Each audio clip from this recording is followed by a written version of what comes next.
श्री शिवाय नमस्तुभ्यम। महादेव के गुणगान चैनल में आप सभी का स्वागत है गाइस। आज की कथा का सार इस वीडियो के माध्यम से देखिए और कुछ महत्वपूर्ण उपाय बताए गए हैं उनके बारे में जानिए। जिस आईने में हम हमारे परमात्मा का दर्शन कर सकते हैं। एक बात हमने पहले भी कही, आज फिर कहते हैं, कहीं बहुत दूर तुम्हें जाने की जरूरत नहीं है भगवान को रिझाने के लिए। अगर जाना ही है तो अपने भीतर कभी एकांत में बैठकर, आपको जैसे मथुरा कोसी की कथा में कहा था, एकांतेश्वर महादेव, कभी तुम भी एकांत में बैठकर भगवान शंकर की भक्ति धारण करो।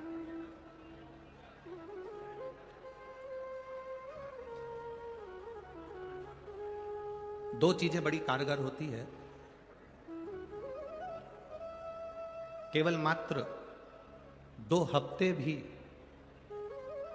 हम उसको अगर दृढ़ता से कर लेते हैं तो मेरे शंकर की कृपा हम पा लेते हैं। 2 चीजें कारगर, एक बिना कपट के, बिना छल के, बिना दिखावे के, बिना बेईमानी के, बिना लोभ के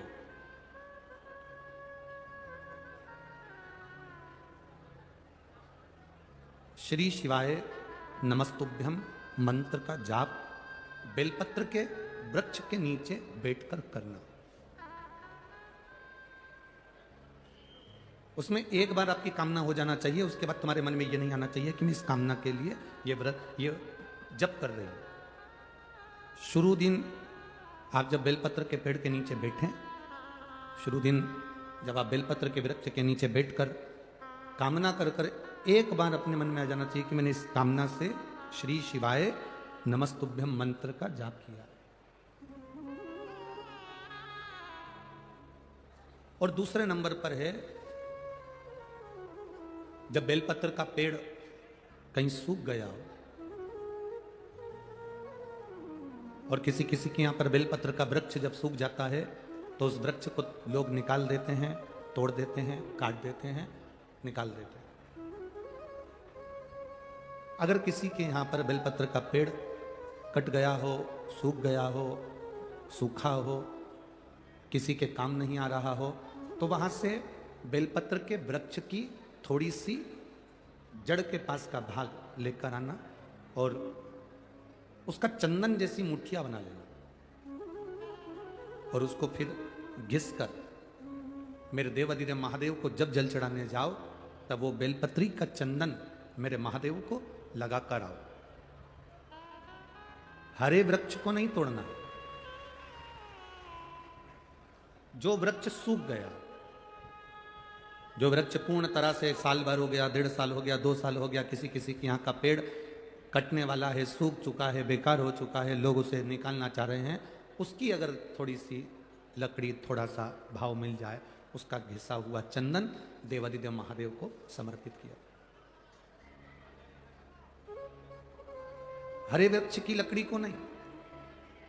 तुम अगर हरे वृक्ष की लकड़ी को काट कर लिया है, तोड़ कर लिया है, फिर उसको सुखा लिया, सुखाकर तुमने चंदन बनाया, वो श्रेष्ठ नहीं होगा, उसका कोई महत्व नहीं होगा, उसकी कोई मूलता नहीं। शिव महापुराण की कथा तो यहां तक कहती है कि हरे वृक्ष में से जब हम पत्तियां तोड़ते हैं तो उसकी डाली कभी नहीं टूटना चाहिए। वृक्ष में से केवल पत्ती तोड़ो पर डाली ना तोड़ो। फूल में से, फूल के पौधे में से, पुष्प की डाली में से पुष्प तोड़ो पर उसकी डाली कभी मत तोड़ो। तुलसी मां, तुलसी का दल तोड़ो पर डाली कभी नहीं तोड़ो। आंवले के वृक्ष के आंवले तोड़ो पर आंवले की डाली कभी ना तोड़ो। पीपल के वृक्ष के पत्ते तोड़ लो पर पीपल की डाली कभी ना तोड़ो। शमी के वृक्ष के पत्ते तोड़ लो पर शमी के वृक्ष की डाली नहीं तोड़ना चाहिए। कारण क्या होता है? 84 लाख मनुष्य की योनियां हैं। पीपल के वृक्ष के पत्ते तोड़ लो पर पीपल की डाली कभी ना तोड़ो। शमी के वृक्ष के पत्ते तोड़ लो पर शमी के वृक्ष की डाली नहीं तोड़ना चाहिए। कारण क्या होता है? 84 लाख मनुष्य की योनियां हैं और 84 लाख योनियों में से 20 लाख योनि पेड़ पौधे की है। वृक्ष, दुर्वा, पत्तियां, डालियां, ये जितने संपूर्ण ब्रह्मांड में जितने तुम्हें पौधे नजर आते हैं, चाहे वो जल के अंदर नजर आए, थल के अंदर नजर आए, गमले में नजर आए, जैसे तुम्हें पौधे का दर्शन हो रहा है, 20 लाख योनि वृक्ष की है। 20 लाख की।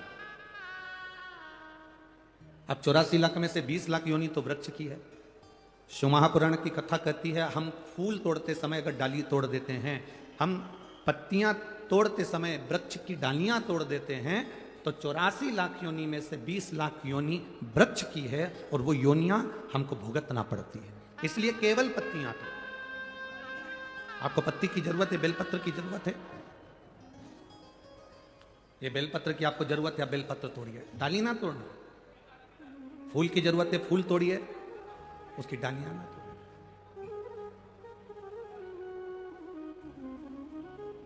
ढेर सारी डालियां तोड़ के ले आते हैं और मोहल्ले में पत्तियां बांटते हैं और सोचते हैं मैंने पुण्य कमाया।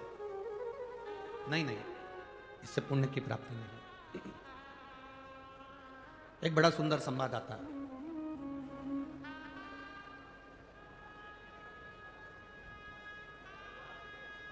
कुर्म पुराण का एक गिद्ध,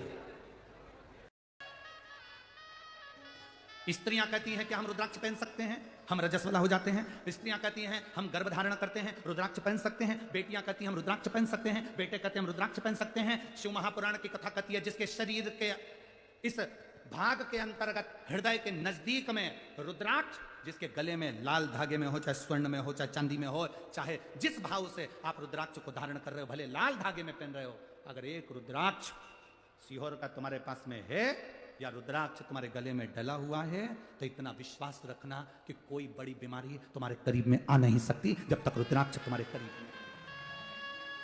लोग रुद्राक्ष कब पहनते हैं? जब बीमारी आ जाती है। फिर पंडित जी से पूछते हैं महाराज जी बताओ क्या करें? तो महामृत्युंजय का